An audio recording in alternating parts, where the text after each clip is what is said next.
What's going on, everybody? Taco Shooter here with Cosmic Crucible Season 4 in a two-part Cosmic Crucible spectacular that I will be doing with none other than the one and only Dorky Dad. How's it going, Dorky? What's up, man? I'm doing just as good as you right now because I know we're super excited for this season to be Yeah. over and for there to be some agency back into this game mode.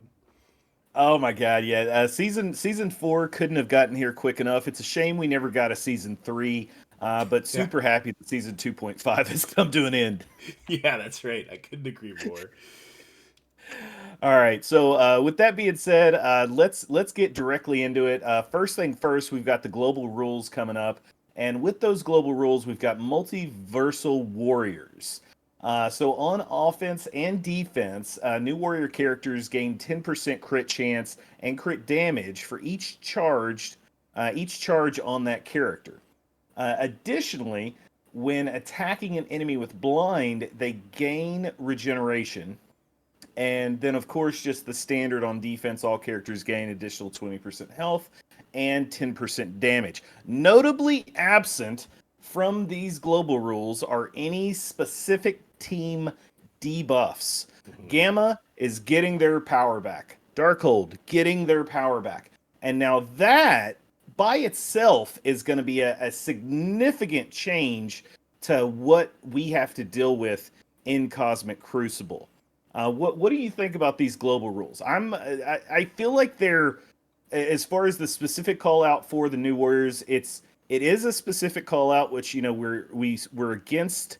We were against the rooms being called out specifically, but as far as if you're going to call out a team in a generic way for a global rule, it's semi impactful, but it's not game changing, right? Yeah, and I mean they've kind of established. They told us in the call that they want to at least have one team being highlighted and showcased per Crucible season, and it's normally going to be whatever Crucible team is sold to us during this season. The next season, it will be the team that has the global rules. I'm fine Yeah. with that. I do wish that there was still a Darkhold loses 100% resistance in every single Crucible season forever in perpetuity. But if I have to trade that and lose everything else for Gamma and Darkhold, then I prefer that it's just like this. So we're not purposely nerfing a team. They need to use their big boy pants and put them on and counter these teams that they put in the game. Like that's a balancing act that they're in control of, and I'm happy they're taking that responsibility on. Yeah, and especially about the room changes, I'm super excited about these room changes. The significant change in top to bottom how this is being done, and there's a couple rooms that are like, will it be that big of a deal? I guess we'll find out. And then there's a few rooms that are just going to be a lot of fun to plan for. Yeah. If you're a big fan of Cosmic Crucible, if you like Cookie Cutter, this probably won't be the season for you. Yeah. I agree. So let's head on over to stage one. So for stage one, we've got pressure points. Pressure points is going to be a bit of a fun one. It could not be that impactful, but I'm very excited about the idea of the striker characters when they go below 50% health, gaining 200% damage on characters that have big heals, big drains tied to their attacking. Depending on what team it is, could be a complete heal, a full heal for that the opponent that you're going with or the offense that you're using. Now, notably, is these are not defense only rules. These rules are for both defense and offense. So again, two-parter here. Part one is Raider characters on crit apply minor defense down. Minor defense down, impactful, not game changing though. And then the striker characters, again, while below 50% health, gain 200% damage. Again, this could be a room that we end up just saying, hey, this is a room with no rules and just throw anything in there that you want. But if you look at specific characters, for example, Green Hulk, he's got a mechanic that as his health goes down, his damage goes up. And just, imagine going against a Green Hulk that's in the red that now has that, additional whatever doubled. And of course, with his healing mechanic and everything else built in, it could just completely full heal him to where you can't get through him. There's other characters that will be able to take advantage of this. Characters like Apocalypse, characters like Spider Weaver, characters like Morgan Le Fay. That this can be just a devastating attack, and you got to be super careful to look out for. Anything about one that excites you, or is this one of the rooms where you're just sort of like, we'll see? Kind of like a we'll see. To your point on Hulk, how he would benefit greatly if he was a striker.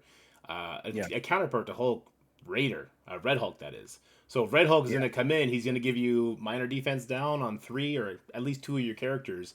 And then all of a sudden, if you push the Green Hulk and he's ulting you and he's hitting those defense down characters with his yeah, bonus damage from his life plus the 200% damage he gets from the room, it's going to be like, ouch.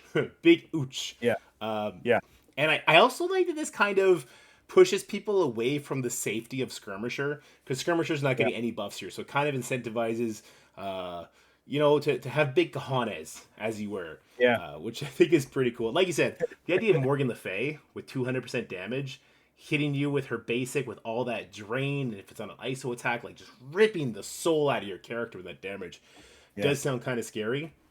On the flip side, new warriors are going to really dominate here. Especially you have Raider on like your Gwenpool or your Firestar. They're going to come in here. They're going to put minor defense down on everybody. And then yeah, Cloak's going to come in and just ult and wipe everyone away. So I think it's going to be a cool room. I'm not sure the potential staying power on defense, but it's yeah. a hell of a lot better than portable defenses. Absolutely, absolutely. All right. So moving over to stage two, we've got Raid on Crucible. For me, this is one that I'm probably the most excited for.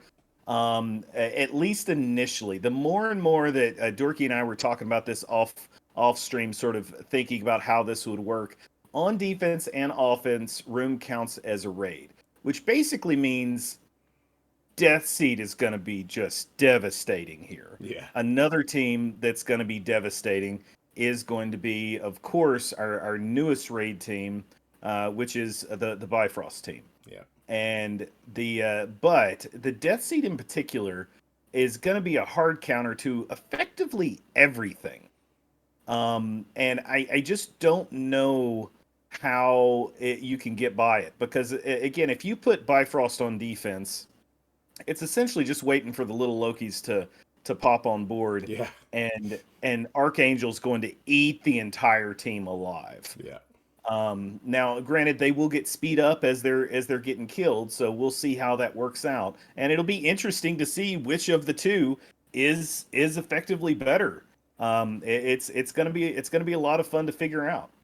As far as other raid teams, you look at Rebirth. Rebirth is going to be a team that's going to benefit a lot from this room, similar in a way that they did from Room 6 of the previous season. And then you look at even older meta teams, as far as Astonishing X-Men, for example, which we'll talk about that a little bit later here in just a bit as well. But Astonishing X-Men could come in here and really do some damage. Astonishing X-Men, remember, they're not trash, and in raids they held it down for a long time. Oh yeah. I'm excited to see how this room goes. Again, I'm kind of in this mindset like, how could you possibly beat Death Seed with any of the raid teams? And I guess there's one question that we're gonna need answered. That's a very interesting question. Heimdall, who should have been on the Bifrost team, will stop the Magneto blinds, and then Sylvie Yeah, can't. Her attack cannot be dodged, so she could rewind everybody before Archangel gets a turn. So is there a world where you can finagle your way so Bifrost, being the newest team, the highest stats, kind of becomes the top dog there? And if that is the case, then do we just find non-raid characters that just go before Sylvie and beat her up? I think it's very interesting. And then I can't count out Rebirth. Like you were talking about how Rebirth is going to be very good. Rebirth has a lot of cool stuff buried in raids. Like every time someone yeah, gets a block, they get speed meter. Um, yes, but, like you said, Death Seed, I don't know if Peggy Carter can survive Archangel without having an extra revive. So maybe like Rebirth with Dormammu or something crazy gross like that. So I do Yeah. think there's a lot of potential for fun in this room. You said you're excited about this room. The more I think about it, the more you speak to me on it, the more I'm like, okay, we can do some pretty interesting things here. And yeah, it's pretty tongue in cheek of them to make the leader of the Bifrost team, Heimdall. I'm just gonna roll with that. Maybe usable. It's crazy to think that Heimdall might be usable outside of war. I know, right? It's, uh, all right, and so for the last room for this video, we're gonna switch over to stage 5. So stage 5, we've got mutant spiders. And again, this is one of the super interesting rooms. So it's not a specific team call out, but it's a two very specific trait call outs. So hero mutant characters count as Astonishing X-Men, Unlimited X-Men, and Uncanny X-Men. So we were talking earlier about the Jubilee and the Astonishing X-Men and how she works in particular. So imagine putting together adding Jubilee on this team, and now you've got the ability of constantly getting an assist from all of the unlimited characters assisting one another. And same thing with utilizing Beast. You've got a potential major healer now on the unlimited team that doesn't just do heal. That doesn't just heal.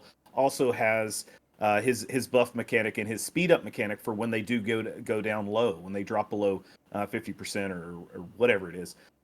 So that by itself is going to be a lot of fun. But notably absent is you don't have unlimited get immunity and revive on spawn. So the immunity was one of the big reasons that unlimited was super strong last season. yeah. And again, Darkhold and Gamma don't have the nerf that they did. So those are teams that could potentially go in and really mess up their day. That being said, we've also got a second one, which is Spider-Verse characters count as Tangled Web and Web Warriors. And so that's Spider-Verse characters. All Spider-Verse characters count as Tangled Web and Web Warriors. So you look at characters again, like the Doc Ock from the season 2.5, where he was sort of thrown in with the Tangled team, so that you could not put offense down on them, and it made it really difficult at times for new warriors to smash through them, how they were worked out. But a notable addition to the Spider-Verse, of course, coming out very soon, is none other than who, Dorky? Black Kitty. Yeah, kitty, kitty, kitty. Sorry, I wanted to say that.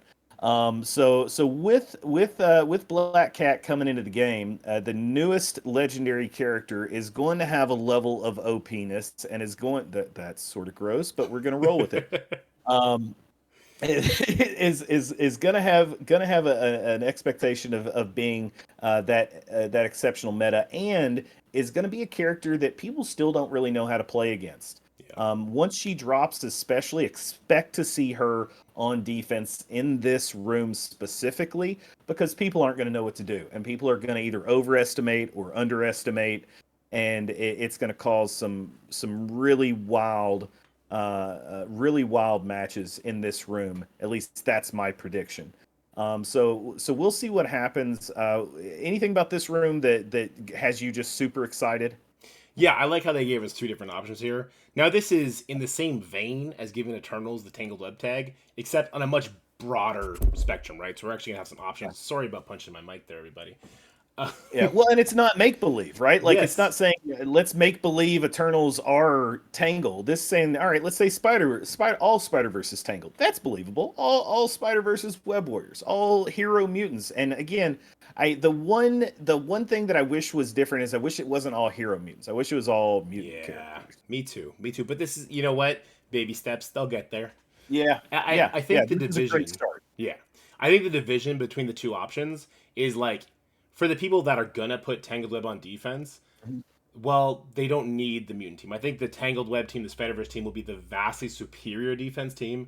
But as we're Mhm. going to see in other rooms, maybe we want Tangled Web elsewhere. So we have that Yeah. hero mutant option, which I think is good. And if I'm going to put my Tana cap on right now, okay?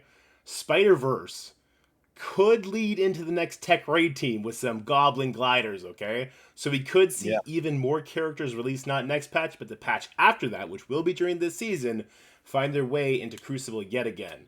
The same way, they did that nice little rework on the Tangled Eternal room in season 2 and season 2.1, which is our current season. Yeah. So I think this is a really cool room. I Yeah. think this is actually the most interesting room. Just by the way, if you don't put Tangled Web on, you have a lot of interesting ideas with that mutant team.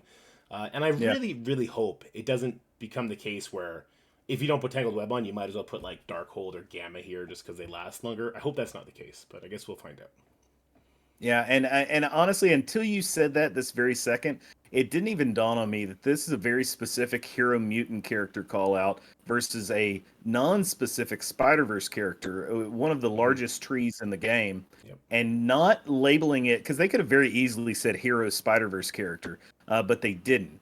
And that was one of the things that we asked them. There, when we were initially having our Crucible discussions with the developers, it was, listen, guys, if you want a specific team to go in there, let us figure out what that team is. Yeah. Don't just tell us what it is. And that would be a super unique way of them of doing just that. Yeah. Couldn't agree more. I think this is really cool. Yeah, so that's it for the rooms for this video. We're gonna have a part two with Dorky Dad that's gonna drop probably the same time as this video. So be sure to watch both of them. But before we go to that, overall general feeling, I am super pumped. I the more we talk about it as we were doing this, like as we were talking before this, I was a little excited. As we've gone through and actually done this video, I am ridiculously excited about this. This is literally what everyone was asking for. This gives adjacency. This gives the ability to think for yourselves and to use characters that you have built that you haven't used in a long time, as well as continuing to use the meta. Excuse me, and not doing any just flat out make believe. Let's pretend that two parts of the Marvel universe that have nothing to do with each other all of a sudden are brother and sister. Yeah. So I'm pumped. What about you, Dorky? Yeah, I mean it's a night and day difference in the Crucible rules. I think this is really cool. I think we have a lot of fun characters that are gonna be coming out during this time. That it's Yeah. gonna be an evolving Crucible meta as we go to. Like when Black Cat comes out, well, she's coming out, a third of the way probably into the Crucible season, which starts Yeah. next week, August 7th. It's crazy. So I think it's going to be evolving, and it's not going to get as stale. And then because it's not going to be simply conveyor belted down, and in 3 months, whenever the season ends, it's going to be completely new rules. I think we're going to really enjoy the freshness in Crucible again. Yeah. Absolutely. And again, signing off for this video, be sure to like and subscribe, and be sure to check out the Dorky Dad's video, because let me tell you, if you like the rooms here, there's some bangers a coming. All right. And thank you so much for watching this video. Be sure to like and subscribe. And remember that you are pretty, you are smart, and you are special. And I love you all very, very much. Peace and love. Bye, everybody.